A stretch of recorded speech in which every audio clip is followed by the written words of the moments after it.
ಆತ್ಮೀಯ ಬಂಧುಗಳೇ, ಶ್ರದ್ಧೆಯ ತಂದೆ ತಾಯಿಯಂದಿರೇ, ನಲ್ಮೆಯ ಸಾಹಿತ್ಯಾಭಿಮಾನಿಗಳೇ, ಕಥೆಯ ಭಾಗವನ್ನು ಮುಂದುವರಿಸ್ತಾ, ಬೇರೆ ಮನೆಯ ಚಿಂತೆ ಏಕೆ, ಹೆಂಡರಿಲ್ಲದವನಿಗೆ 6 ಮರಿಯರವನು ಮದುವೆಯಾಗದಿದ್ದುದೇತಕೋ, ಬಡವನೆಂದೋ ಚೆಲುವನಲ್ಲವೆಂದೋ, ಹೆಣ್ಣು ಹೆತ್ತವರ್ ಕೊಡಲು ಬಾರದಿದ್ದರೇನೋ, ಅವನೇ ಬೇಡವೆಂದನೇನೋ. ನೋಡಿ ಎಷ್ಟು ಚೆನ್ನಾಗಿದೆ. ಬೇರೆ ಮನೆಯ ಚಿಂತೆ ಏಕೆ ಅಂದರೆ ಇದರಲ್ಲಿ ನಮ್ಗೆ ಅರ್ಥ ಆಗುತ್ತೆ, ಹೆಂಡರಿಲ್ಲದವನಿಗೆ ಅಂದಾಗ ಆ ಸೋದರ ಮಾವನಿಗೆ ಮದುವೆ ಆಗಿಲ್ಲ ಅಂತ ಗೊತ್ತಾಗುತ್ತೆ. ಯಾರು ಅರಿಯರು, ಯಾರಿಗೂ ಗೊತ್ತಿರಲಿಲ್ಲ ಅವನು ಯಾಕೆ ಮದುವೆ ಆಗಲಿಲ್ಲ ಅಂಥೇಳಿ. ಮದುವೆಯಾಗದಿದ್ದುದೇತಕೋ, ಬಡವನೆಂದೋ, ರೂಪ ಇಲ್ಲ ಅಂತನೋ, ಚೆಲುವನಲ್ಲವೆಂದೋ. ಆಗ ಹೆಣ್ಣು ಎತ್ತವರು ಇದನ್ನೆಲ್ಲ ನೋಡ್ತಿದ್ದು ಸಾಮಾನ್ಯ. ಕೊಡಲು ಬಾರದಿದ್ದರೇನೋ, ಅವನೇ ಬೇಡವನೆಂದನೇನೋ. ನೋಡಿ ಎಷ್ಟು ಚೆನ್ನಾಗಿದೆ. ಅವರೇ ಬೇಡ ಅಂದ್ರೋ ಅಥವಾ ಕೊಡಲು ಬರಲಿಲ್ವೋ ಹೆಣ್ಣು ಎತ್ತವರು ಮುಂದಕ್ಕೆ. ಹೇಗೆ ಇರಲಿ ವರ್ಷವೈದು ದಶಕಗಳನ್ನು ಕಳೆದವನ್, ನೀಗುತ್ತಿದ್ದ ನಾಯುವನ್ನು ಸರಳತನದ ತೃಪ್ತಿಯೇನ್. ಹೇಗೆ ಇರಲಿ ವರ್ಷವೈದು ದಶಕ ಅಂದರೆ 50 ವರ್ಷ, 5 ವರ್ಷ, 5 × 10 ಅಂದರೆ ದಶಕ ಅಂದರೆ 10, 50 ವರ್ಷಗಳನ್ನು ಕಳೆದುಬಿಟ್ರು. ಹಾಗೆಯೇ ನೀಗುತ್ತಿದ್ದ ತನ್ನ ಆಯುವನ್ನು ತುಂಬ ಸರಳ ಮನದ ತೃಪ್ತಿಯಿನ್. ನೋಡಿ, ಮನುಷ್ಯನಿಗೆ ಬಹಳ ಪ್ರಮುಖವಾಗಿ ಬೇಕಾದದ್ದು ತೃಪ್ತಿ ಅಂತ ಹೇಳ್ತಾರೆ. ಮನುಷ್ಯ ಎಷ್ಟೇ ದೊಡ್ಡವನಾದರೂ ಕೂಡ, ಮನುಷ್ಯ ಎಷ್ಟೇ ಬಾಳಿದ್ರೂ ಕೂಡ, ಎಷ್ಟಕ್ಕೆ ಅವನು ಬಾಳಿದ್ರೂ ಕೂಡ ತನ್ನ ಮನಸ್ಸಿನಲ್ಲಿ ತೃಪ್ತಿ ಅನ್ನೋದು ಇಲ್ದಿದ್ರೆ ಅವನ ಜೀವನ ಬಹಳ ಬೇಸರ ಆಗೋಗುತ್ತೆ ಅಥವಾ ಅವನ ಜೀವನ ನಶ್ವರ ಅಂತ ಅನ್ಸೋಕ್ಕೆ ಶುರುವಾಗುತ್ತೆ. ಆದರೆ ನಮ್ಮ ತಿಮ್ಮಗುರುವಿಗೆ ಹಾಗಲ್ಲ. ತುಂಬ ಸುಂದರವಾದಂಥ ಜೀವನವನ್ನು ತೃಪ್ತಿಯಿಂದ ಜೀವಿಸ್ತಾ ಇದ್ರು ಅಂತ ಹೇಳೋದಿದೆ. ಇಲ್ಲಿ ತನಕ ನಾವು ನೋಡಿದ್ವಿ ಅವ್ರು ಹೇಗೆ ತಮ್ಮ ಜೀವನವನ್ನು ಮಾಡ್ತಾ ಇದ್ರು ಅಂತ. ಹೀಗೆ ಇರಬೇಕಾದ್ರೆ ಅವರ ದಿನನಿತ್ಯದ ಅಂದರೆ ದಿನಚರಿ ಅಂತ ಕರಿತೀವಲ್ಲ, ಅದೇ ಹೇಗಿತ್ತು ಅನ್ನೋದನ್ನ ಸ್ವಲ್ಪ ತಿಳ್ಕೊಳ್ಳೋಣ. ತರಣಿಯುದಿಪ ಮುನ್ನ ಪಾಡಿ ನಾರಸಿಂಹ ಶತಕಮಂ, ಇರುಳು ಬರಲು ರಾಮದಾಸ ಕೀರ್ತನೆಗಳ ಪಾಡುವಂ. ನೋಡಿ, ತರಣಿಯುದಿಪ, ತರಣಿ ಅಂತಂದ್ರೆ ಸೂರ್ಯ, ಸೂರ್ಯನ ಉದಿಸಿದಾಗ ಆ ಉದಿಸೋಕ್ಕಿಂತ ಮುನ್ನ ಅಂದರೆ ಮುಂಚೆ, ಪಾಡಿ ನಾರಸಿಂಹ ಶತಕ ಅಂತ ಹೇಳ್ತಾರೆ. ನೋಡಿ, ನಾರಸಿಂಹ ಶತಕ ಇದು ತೆಲುಗುವಿನ ಶತಕ ಅಂತ ಕರೀತಾರೆ. ನಿಮಗೆ ಗೊತ್ತಿದೆ ಅನ್ಸುತ್ತೆ, ಕನ್ನಡದಲ್ಲೂ ಕೂಡ ಕೆಲವು ಶತಕಗಳಿದೆ. ಅದರಲ್ಲಿ ಸೋಮೇಶ್ವರ ಶತಕ ಬಹಳ ಪ್ರಸಿದ್ಧವಾದದ್ದು. ಈ ಸೋಮೇಶ್ವರ ಒಂದು ಕಡೆ ಹೇಳ್ತಾನಲ್ಲ, ಪ್ರಜೆಯಂ ಪಾಲಿಸಬಲ್ಲಡಾತ ನರಸಂ ಕೈಯಾಶಯಂ ಮಾಡಿದಂ ನಿಜಮಂತ್ರೀಶ್ವರ ತಂದೆ ತಾಯಿ ಸಲಹಲ್ ಬಲ್ಲಾತಡೆ ಧಾರ್ಮಿಕಂ ಅಂತ ಈ ಥರ ಸುಮಾರಷ್ಟು ಶತಕಗಳು ಬಂದಿದೆ. ಈ ಶತಕಗಳಲ್ಲಿ ತೆಲುಗುವಿನ ಶತಕಗಳು ಬಹಳ, ಯಾಕೆಂದರೆ ತೆಲುಗಿನ ಭಾಷೆಯಲ್ಲಿ ಶತಕಗಳು ತುಂಬ ಇದೆ ಅಂತ ಹೇಳ್ತಾರೆ. ಇಲ್ಲಿ ನಾರಸಿಂಹ ಶತಕ ಅನ್ನೋದು ಬಹಳ ಪ್ರಮುಖವಾದದ್ದು. ಇದನ್ನು ಬರೆದವರು ಶೇಷಪ್ಪ ಅಂತ ಹೇಳಿ. ಸುಮಾರು 100 ಪದ್ಯಗಳು ಇರುವಂತಹ ಒಂದು ಭಕ್ತಿ ಮಂಜರಿ ಅಂತ ಕರೀಬಹುದು ಅದನ್ನು.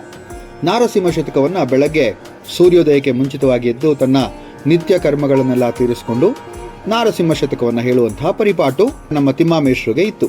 ಇರುಳು ಅಂತಂದ್ರೆ ಸಂಜೆ, ಇರುಳು ಬರಲು ರಾಮದಾಸ ಕೀರ್ತನೆಗಳ ಪಾಡುವಂ.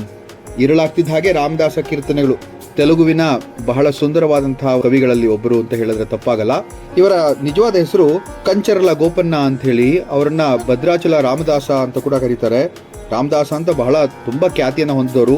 1620 1688 68 ವರ್ಷಗಳನ್ನು ಕಳೆದಂತಹ ರಾಮದಾಸರು. ಅಂದರೆ ಈ ನಮ್ಮ ಗೋಪನ್ನನವರು ರಾಮನನ್ನ ಕುರಿತಾಗಿ ಅನೇಕ ಪದ್ಯಗಳನ್ನು ಬರೆದಿರುವಂಥದ್ದು. ಅದನ್ನ ರಾಮದಾಸ ಕೀರ್ತನೆಗಳು ಅಂತ ಕೂಡ ಕರೆಯೋದಿದೆ.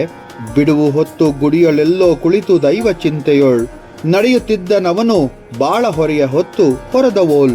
ಇಲ್ಲಿ ಎಷ್ಟು ಚೆನ್ನಾಗಿದೆ ಅಂತಂದ್ರೆ, ಇಲ್ಲಿ ಬಿಡುವು ಹೊತ್ತಿನಲ್ಲಿ ಏನ್ ಮಾಡ್ತಿದ್ರು ತಿಮ್ಮಾಮೇಶ್ವರು ಅಂತಂದ್ರೆ, ಗುಡಿಯೊಳಗೆ ಎಲ್ಲೋ ಒಂದ್ ಕಡೆ ಕೂತ್ಕೊಂಡು ದೈವ ಚಿಂತನೆಯನ್ನ ಮಾಡ್ತಾ ಇದ್ರು. ನಿಮ್ಗೆಲ್ಲ ಗೊತ್ತಿದೆ ನಾವೆಲ್ಲ ಗುಡಿಯೊಳಗೆ ಯಾಕೆ ಹೋಗ್ತೀವಿ ಅಂತ. ಗುಡಿಯೊಳಗೆ ಹೋಗುವಂಥ ಕಾರಣ ಏನಪ್ಪಾ ಅಂತಂದ್ರೆ, ಅಲ್ಲಿ ಶಾಂತಿ ಇದೆ, ಅಲ್ಲಿ ಗುಣಾತ್ಮಕವಾದಂತಹ ಒಂದು ಚಿಂತನೆ ಇದೆ ಅಂತ ಹೇಳಿ. ಅದೇ ತರ ತಿಮ್ಮಾಮೇಶ್ವರು ಕೂಡ ಅದೇ ಮಾಡ್ತಾ ಇದ್ರು. ನಡೆಯುತ್ತಿದ್ದನವನು ಬಾಳ ಹೊರೆಯ ಹೊತ್ತು. ನೋಡಿ, ನೀವು ಎಲ್ಲರೂ ಕೂಡ ಈ ಬಾಳ ಹೊರೆಯನ್ನ ಹೊತ್ತು ನಡೀತೀವಿ. ಹೊತ್ತು ನಡೆಯುವಂತಹ ಒಂದು ಸಂದರ್ಭ ಹೇಗಿರುತ್ತೆ ಅಂತಂದ್ರೆ, ಕೆಲವರಿಗೆ ತುಂಬಾ ಕ್ಲಿಷ್ಟಕರವಾಗಿರುತ್ತೆ, ಇನ್ನು ಕೆಲವರಿಗೆ ದೇವರ ಚಿಂತನೆಯಿಂದ ಅದು ಸುಲಭ ಅಂತ ಅನ್ಸೋದಕ್ಕೆ ಶುರುವಾಗುತ್ತೆ. ಮುಂದೆ ನೋಡಿ, ದೈವ ಚಿಂತನೆ ಆಯ್ತು, ಈಗ ಪ್ರಕೃತಿ ಚಿಂತನೆಯನ್ನ ನೋಡೋಣ. ಭಾನುವಾರ ಬೆಟ್ಟದೊಂದು ಮೊಡಕ ಸೇರಿ ಕೂಡುವಂ, ಮೌನದಿಂದ ಗಗನ ದರೆಯ ನಪ್ಪುವತ್ತ ನೋಡುವಂ, ದೇಗುಲದೊಳೊಂದು ಮಬ್ಬು ಮಂಟಪವನ್ನು ಸೇರುವಂ, ಹೋಗಿ ಬರುವ ಬಕುತ ಜನಕ್ಕೆ ಮರುಕ ನೋಟ ತೋರುವಂ. ಭಾನುವಾರ ರಜೆ ದಿನ. ಮೂಡುಬಾಗಿಲು ಅಂತಂದ್ರೆ ಕೋಲಾರ ಜಿಲ್ಲೆ. ಕೋಲಾರ ಜಿಲ್ಲೆಯಲ್ಲಿ ಅದು ಬೆಟ್ಟಗಳಿಗೆ ಬಹಳ ಒಂದು ಪ್ರಸಿದ್ಧಿ, ಫೇಮಸ್ ಅಂತಾರಲ್ಲ ಹಾಗೆ. ಅಂತರ್ಗಂಗೆ ಕೋಲಾರದ ಅತಿ ಸುಂದರವಾದಂತಹ ಒಂದು ತಾಣ. ಬೆಟ್ಟಗಳ ಒಂದು ಸಾಲಿನಲ್ಲಿ, ಅದರಲ್ಲೂ ಕೂಡ ಭಾನುವಾರ ಬೆಟ್ಟದೊಂದಕ್ಕೆ ಬೆಳಗಿನ ಜಾವವೇ ಹೋಗಿ ಅಲ್ಲಿ ಕೂತ್ಕೊಂಡ್ಬಿಡ್ತಾರಂತೆ. ಮೌನದಿಂದ ಗಗನ ಧರೆಯ ನಪ್ಪುವನತ್ತ ನೋಡುವ. ಇಲ್ಲಿ ಧರೆಯನ್ನ ಅಂತಂದ್ರೆ ಈ ನಿಮ್ಗೆ ಗೊತ್ತಿದೆ, ಆಗಸ ಮತ್ತೆ ಧರೆ ದಿಗಂತ ಅಂತ ಕರಿತೀವಿ, ಹೊರೈಸಾನ್ ಅಂತಾರಲ್ಲ, ಅದನ್ನ ತುಂಬಾ ಮೌನದಿಂದ ಬಹಳ ಸಂತೋಷಪಟ್ಟು ಅದನ್ನ ನೋಡ್ತಾ ಇರ್ತಾರಂತೆ.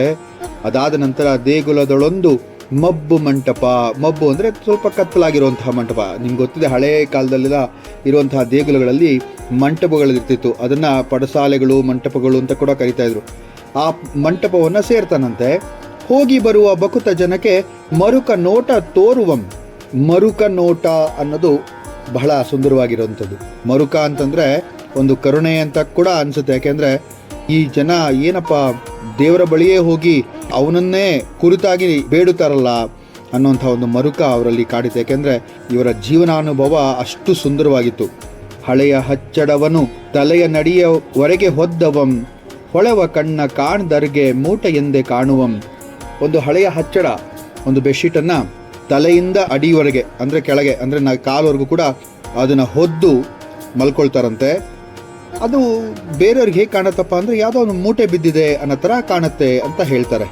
ಗುರುತನ ಅರಿತರಾರು ಏನನ್ ಅನುಮಂ ಒರೆದೊಡಂ, ಕಿರುನಗೆಯ ಮಾರು ವೇಳ್ವೆನ್ ಅಡನತಿಯೇ ನುಡಿಗಳಂ. ನೋಡಿ, ಅವನ ಗುರುತನ ತಿಳಿಯದ ಯಾರಾದರೂ ಏನನ್ನಾದರೂ ಕೇಳಿದ್ರೆ, ಒರೆದೊಡಂ ಅಂದರೆ ಕೇಳಿದ್ರೆ ಅವನು ಹೆಚ್ಚಿಗೆ ಮಾತನಾಡದೆ ಒಂದು ಕಿರುನಗೆಯನ್ನು ಮಾತ್ರ ಬದಲಾಗಿ ನುಡುತ್ತಿದ್ದ ಅಂತ ಹೇಳಿ ಹೇಳಿದೆ. ಹೆಚ್ಚು ಮಾತಾಡುತ್ತಿರಲಿಲ್ಲ.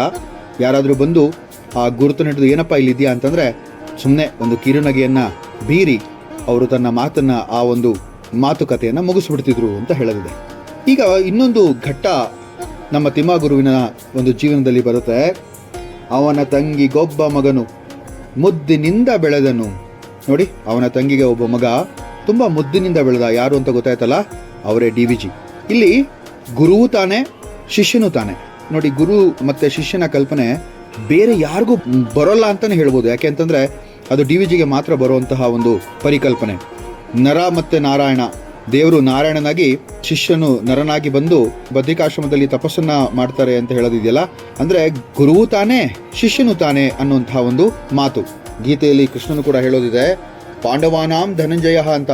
ಅಂದರೆ ಪಾಂಡವರಲ್ಲಿ ನಾನು ಧನಂಜಯ ಅಂತ ಹೇಳ್ತಾನೆ. ವೃಷ್ಣೀನಾಂ ವಾಸುದೇವೋಸ್ಮಿ ಪಾಂಡವಾನಾಂ ಧನಂಜಯ ಅಂತ ಹೇಳುವಂಥ ಮಾತಲ್ಲಿ ಕೃಷ್ಣ ತಾನಿನ್ಯಾರೂ ಅಲ್ಲ, ನಾನು ಪಾಂಡವರಲ್ಲಿ ಧನಂಜಯ ಅಂತ ಹೇಳ್ತಾನೆ.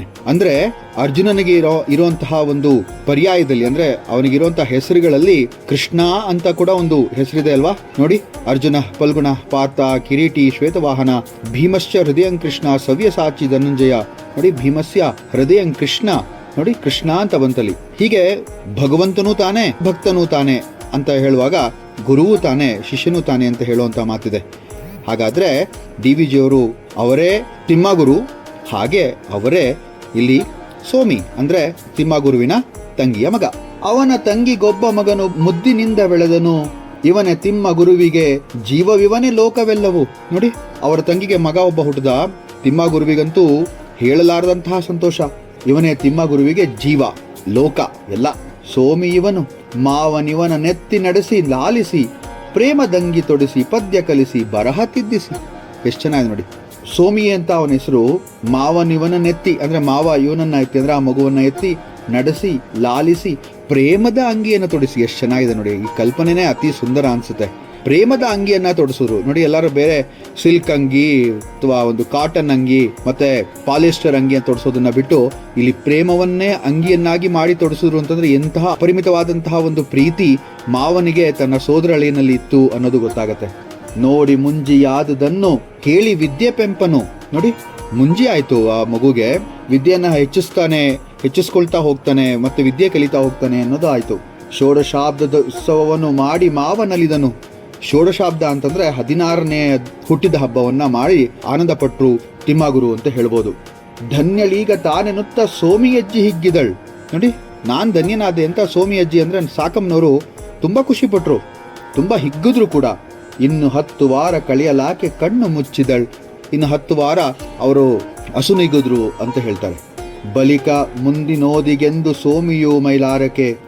ಇನ್ನು ಸ್ವಲ್ಪ ದಿನ ಆದ ನಂತರ ಮುಂದಿನ ಓದನ್ನ ಓದಬೇಕು ಅಂತೇಳಿ ಸೋಮಿ ಮುಂದಿನ ಊರಿಗೆ ಅಂದರೆ ದೊಡ್ಡ ಊರಿಗೆ ಹೋಗಬೇಕು ಅಂತ ತೀರ್ಮಾನ ಮಾಡ್ತಾನೆ. ಅಲ್ಲಿ ಯಾವುದಪ್ಪ ಅಂತಂದರೆ ಮೈಲಾರ ಅಂತ. ಕೆಲವರು ಮೈಲಾರವನ್ನು ಮೈಸೂರು ಅಂತ, ಯಾಕೆಂದರೆ DVG ಅವರು ಕೂಡ ತಮ್ಮ ಮುಂದಿನ ಓದಿಗೆ ಮೈಸೂರಿಗೆ ಹೋಗ್ತಾರೆ. ಅದಾದ ನಂತರ ವಾಪಸ್ ಬಂದು ಕೋಲಾರದಲ್ಲಿ ಕೂಡ ಅವರು ತಮ್ಮ ಓದನ್ನು ಮುಂದುವರಿಸ್ತಾರೆ ಅಂತ ಹೇಳದಿದೆ. ಮೆಟ್ರಿಕ್ಯುಲೇಷನ್ ಪಾಸ್ ಮಾಡಲ್ಲ, ಆದರೆ ಅದಕ್ಕೆ ಮುಂಚೆನ ಓದುಗಳನ್ನು ಮೈಸೂರಿನಲ್ಲಿ ಮತ್ತು ಕೋಲಾರದಲ್ಲಿ ಮಾಡಿದ್ರು ಅಂತ. ಆದರೆ ನನ್ನ ಒಂದು ಬುದ್ಧಿ ಬಂದಂತಹ ಒಂದು ಅರ್ಥ ಏನಪ್ಪ ಅಂದರೆ, ಮೈಸೂರಿನಿಂದ ಮೈ, ಕೋಲಾರದಿಂದ ಲಾರ ತೆಗೆದು ಮೈ ಲಾರ ಮಾಡಿರಬಹುದೇ ಅಂತ ಹೇಳಿ ನನ್ನ ಒಂದು ಚಿಂತನೆ ಅಂತ ಹೇಳ್ಬೋದು. ಈ ಮೈಲಾರಕ್ಕೆ ಹೋಗಬೇಕು ಅಂತ ಆಯಿತು. ತೆರಳುವುದೆಂದು ಸಿದ್ಧವಾಯಿತವನ ಮೂಟೆ ಕಟ್ಟಿದ. ತೆರಳುವ ದಿನದಂದು ಅವನು ಸಿದ್ಧನಾದ, ಮೂಟೆಯನ್ನ ಕಟ್ಟಿದ. ಬಂದಿತವನ ಪಯಣದ ದಿನವವನ ಮೊಗದೊಳಗೆ ಉತ್ಸಾಹ ಇತ್ತು. ಅವನೀಗ ಹಳ್ಳಿಯನ್ನ ಬಿಟ್ಟು ನಗರಕ್ಕೆ ಹೊರಟಿದ್ದಾನೆ ಮುಂದಿನ ಓದಿಗೋಸ್ಕರ. ಆದ್ರಿಂದ ಅವನ ಮನಸ್ಸಿನಲ್ಲಿ ಒಂದು ಹಿಗ್ಗು, ಒಂದು ಉತ್ಸಾಹ ಇದ್ದೇ ಇದೆ. ಅಂದು ತಿಮ್ಮ ಗುರುವಿನ ದನಿಯಲ್ಲಿ ಕೊಂಚ ಗದ್ಗದ. ತುಂಬಾ ಬೇಸರ ಆಯಿತು ನಮ್ಮ ತಿಮ್ಮಗುರುವಿಗೆ. ಯಾಕೆಂತಂದ್ರೆ ತಾನೇ ಎತ್ತಿ ಆಡಿಸಿದಂತಹ, ಪಾಠವನ್ನ ಕಲಿಸಿದಂತಹ, ಲಾಲಿಸಿದಂತಹ ಮಗು ಈಗ 16 ವರ್ಷದ ಯುವಕನಾಗಿ ಮುಂದೆ ಹೊರಟಿದ್ದಾನೆ ಅಂತ ಹೇಳಿ. ಅದರಲ್ಲೂ ನಮಗೆ ಗೊತ್ತಿದೆ, ಪ್ರಾಪ್ತೇತು ಷೋಡಶೇ ವರ್ಷೆ ಪುತ್ರಂ ಮಿತ್ರವದಾಚರೇತ್ ಅಂತ ಒಂದು ಮಾತಿದೆ. ಅಂದ್ರೆ 16ನೇ ವರ್ಷ ಆದ್ಮೇಲೆ ಮಕ್ಕಳನ್ನ ಮಿತ್ರರಂತೆ ನೋಡಬೇಕು ಅನ್ನುವಂತಹ ಒಂದು ಮಾತು. ಇಲ್ಲಿ ಅದು ತುಂಬಾ ಸೊಗಸಾಗಿ ನಮ್ಮ ತಿಮ್ಮಗುರುವಿಗೂ ಗೊತ್ತಿತ್ತು. ಆದ್ರಿಂದ ತಮ್ಮ ಒಂದು ಚಿಂತನೆ ಮತ್ತು ಬೇಸರವನ್ನ ಬದಿಗೊಟ್ಟು ಅವರು ಸೋದರಳಿಯನ್ನ ಬೀಳ್ಕೊಡೋದಕ್ಕೆ ಮುಂದಾದ್ರು. ಬೆರಗಿ ತಂದು ಮಾವನೊಳಗೆ ಸಂತಸದಲ್ಲಿ ಚಿಂತೆಯು. ಬೆರಗಿ ತಂದು ಅಂದ್ರೆ ಚಿಂತೆ ಮತ್ತೆ ಸಂತಸ ಎರಡೂ ಕೂಡ ಬೆರಿತು ಆ ಮಾವನೊಳಗೆ. ಕೊರತೆ ಇವನ ಮನವ ಸೋದರಳಿಯನ ಗಲ್ವೇ ಬೆಸನವು. ಕೊರೆಯಿತವನ ಮನವ ಸೋದರಳಿಯನ ಗಲ್ವ ಬೆಸನವು. ಇಲ್ಲಿ ಎಷ್ಟು ಚೆನ್ನಾಗಿದೆ ನೋಡಿ. ಕೊರೆಯಿತವನ ಮನವ ಸೋದರಳಿಯನ ಗಲ್ವ ಬೆಸನವು. ಅವನ ಮನಸ್ಸಿನಲ್ಲಿ ಅವತ್ತು ಸಂತೋಷದ ಜೊತೆಗೆ ಚಿಂತೆಯೂ ಕೂಡ ಬೆರೆಯುತ್ತೆ. ತನ್ನ ಸೋದರಳಿಯನ ಅಗಲಿಕೆ ವ್ಯಸನ ಅಂತ ಕರೀತಾರೆ. ಅಂದ್ರೆ ವ್ಯಸನ ಅಂದ್ರೆ ಬೆಸನ. ಈ ಬೆಸನ ಅನ್ನೋದನ್ನ ಅಲ್ಲಿ ವ್ಯಸನ ಅಂತ ಹೇಳೋದಿದೆ. ಅವನ ಮನಸ್ಸು ಕೊಂಚ ಆ ವ್ಯಸನಕ್ಕೆ ಅಂದ್ರೆ ಬೇಸರಕ್ಕೆ ಮನಸ್ಸು ಕೊರೆಯಕ್ಕೆ ಶುರುವಾಗುತ್ತೆ ಅಂತ ಹೇಳ್ತಾರೆ. ಇದಾದ ನಂತರ ಗುರು ಒಂದ್ ದಿವಸ ಮೈಸೂರಿಗೆ ಅಂದ್ರೆ ಮೈಲಾರಕ್ಕೆ ಹೊರಡ್ತಾರೆ. ಆ ಒಂದು ಕಥೆಯನ್ನ ನಾನು ಮುಂದಿನ ಒಂದು ಭಾಗದಲ್ಲಿ ಹೇಳ್ತೇನೆ. ಇಲ್ಲಿಗೆ ಈ ಒಂದು ಕಥಾ ಮಾಲಿಕೆಯನ್ನ ಮುಗಿಸ್ತೇನೆ. ಧನ್ಯವಾದಗಳು.